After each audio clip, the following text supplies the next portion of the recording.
Vous savez que le nord du Togo, le Togo de Fort Yassingbe, a fait l'objet d'une attaque d'envergure des terreaux.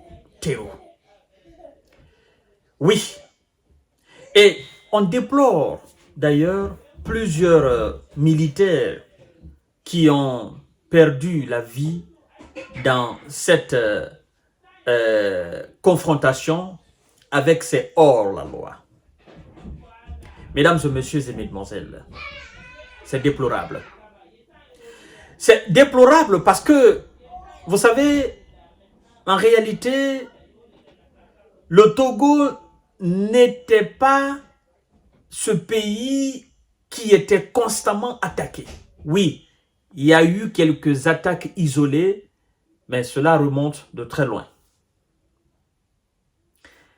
En fait, l'objectif des terreaux est de déstabiliser l'Afrique de l'Ouest. Oui. Et quand je dis les terreaux, je ne parle pas de ces terreaux qui ont les kalash, qui sont sur le terrain. Non. Eux, ils ne sont que des notificateurs. C'est-à-dire, eux, ce sont des gens qui ont vendu leur âme au diable. Je parle des véritables terreaux qui sont derrière ceux qui sont sur le terrain. Je parle de tous ceux qui tirent profit de ces tentatives de déstabilisation de la sous-région. Je parle de ces gens. Je parle de ces gens qui ont l'objectif de déstabiliser nos États un à un et pour venir en pompiers, sapeurs-pompiers, justifier leur présence dans nos différents États. L'heure est grave, mesdames et messieurs, pour l'Afrique de l'Ouest. L'heure est grave. Et nos chefs d'États africains doivent réfléchir à tout ce qui est en train de se passer actuellement dans la sous-région. C'est inacceptable. Maintenant, c'est au Togo. Puisque le Mali, le Burkina, le Niger ne sont plus de l'AES. La fois dernière, c'était au Nigeria.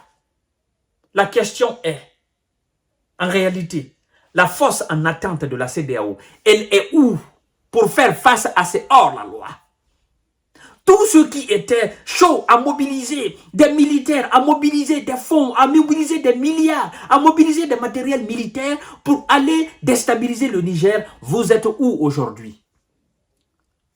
Après avoir, n'est-ce pas, entré en contact avec cette information, selon laquelle le Togo a été attaqué par des terreaux. Quelle est la déclaration de la CEDEAO? Quelle disposition la CEDEAO prend pour venir au secours du Togo? Quelle action concrète la CEDEAO? Parce que vous devez savoir que l'attaque s'est passée le 20 de ce mois-là. Alors concrètement, quelle est la décision que la CEDEAO rapidement, précipitamment a pris? Quel est le message d'ailleurs que la CEDEAO a envoyé au Togo? Parce que le Togo jusqu'à présent est un État membre de la CEDEAO. Ce sont ces questions légitimes que les peuples doivent se poser. Je crois d'ailleurs que le Togo ne doit plus attendre, n'est-ce pas, son entrée, n'est-ce pas, dans l'alliance de l'AES. Parce que vous devez savoir, l'armée togolaise ne fait pas le poids et ne peut pas faire le poids face aux terreaux. Le Togo n'est pas un grand pays. L'armée togolaise n'a pas ses gros moyens. Vous comprenez? L'armée togolaise, quoi qu'on dise, c'est une armée qui est sous-équipée. Ah, il faut que je vous dise cela. C'est une armée qui est sous-équipée. Et ce n'est pas une armée très grande. Vous comprenez? Donc, le Togo aujourd'hui a intérêt de réfléchir. Monsieur Fort Yassingbe, il a intérêt aujourd'hui à réfléchir. Est-ce que je dois rester dans la CEDEAO ou est-ce que je dois maintenant officiellement entrer dans l'AES? Parce que vous devez savoir, si vous n'êtes pas membre de l'AES, vous ne pouvez pas partager les informations en termes de sécurité, n'est-ce pas, avec l'AES. Seuls les pays de l'AES actuellement se partagent les informations. Bon, c'est une même information en termes de sécurité, en termes de défense. Vous ne pouvez pas être pays membre de la CEDEAO aujourd'hui et vouloir partager les informations avec les États de l'AES. C'est impossible. C'est impossible. Soit vous êtes avec la CEDEAO, vous traitez vos informations, ou soit vous êtes avec l'AES, n'est-ce pas? Vous traitez les informations avec l'AES en termes de lutte contre les terroristes. Parce que jusqu'à présent, il n'y a pas encore de rapprochement entre l'AES et la CEDEAO. Je vous ai dit, en tant qu'il n'y a pas ce rapprochement, et en tant qu'il n'y a pas d'accord signé ou de convention où, bon, vous êtes une institution, nous sommes aussi une institution, mais puisque nous faisons face à cette situation d'insécurité, et il faudrait que nous signions des conventions où nos différents chefs d'état-major pourront naturellement changer, n'est-ce pas, des informations dans le cadre de la lutte contre les terroristes. Puisque la plupart des pays de la CEDEAO, la Côte d'Ivoire, le Sénégal, bon, disons encore, la Guinée, la Sierra Leone, Guinée-Bissau, Libéria, ces pays ne sont pas dans cette configuration de lutte contre les terroristes. Mais c'est le Mali, le Niger, le Burkina, le Togo, hein, et quelque part le Nigeria, avec cette histoire de Boko Haram et de l'insécurité, ben, vous devez savoir aussi qu'il y a des terroristes au Nigeria.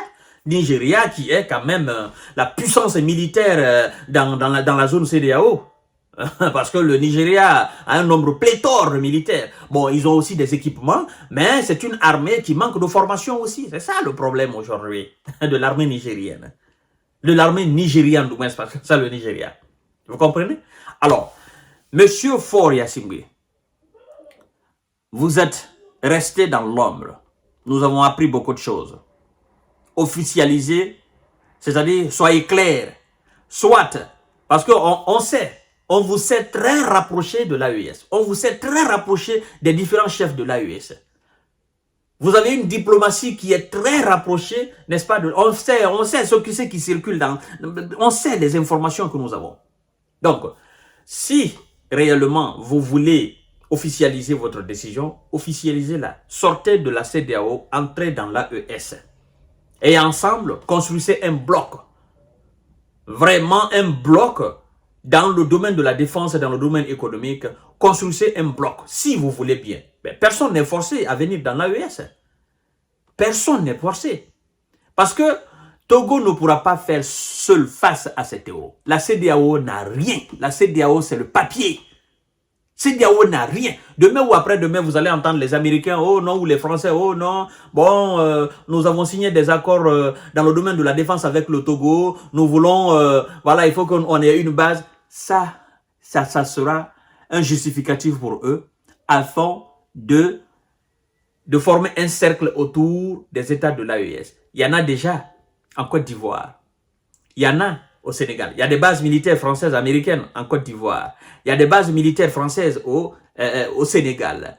Vous comprenez? Pays qui fait frontière avec le Mali. De l'autre côté, au Bénin, il y a des bases militaires aussi.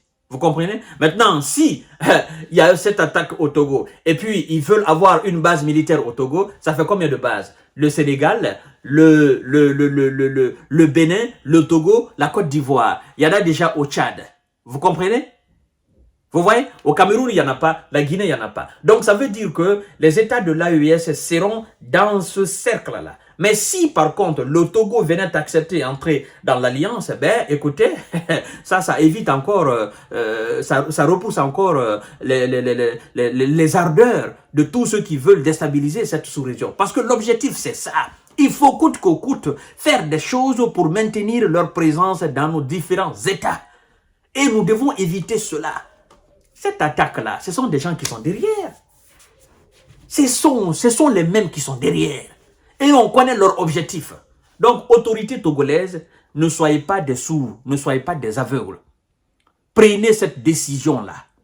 Sinon, vous ne pourrez pas. Ça, il faut que je vous le dise. Vous ne pourrez pas. C'est un combat difficile. Un seul État ne peut pas le faire.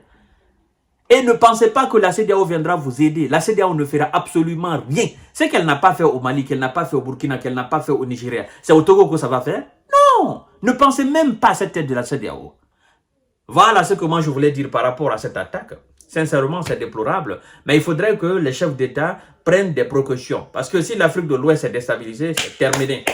Ah, c'est terminé. Nous avons tellement de bases étrangères dans nos différents États que vous ne pouvez pas comprendre, mesdames et messieurs. Et il faut qu'on mette fin maintenant à cela. À tout à l'heure pour notre série d'informations de décortiquage. Merci beaucoup, peuple togolais. La tête, réfléchissez et puis prenez une décision radicale.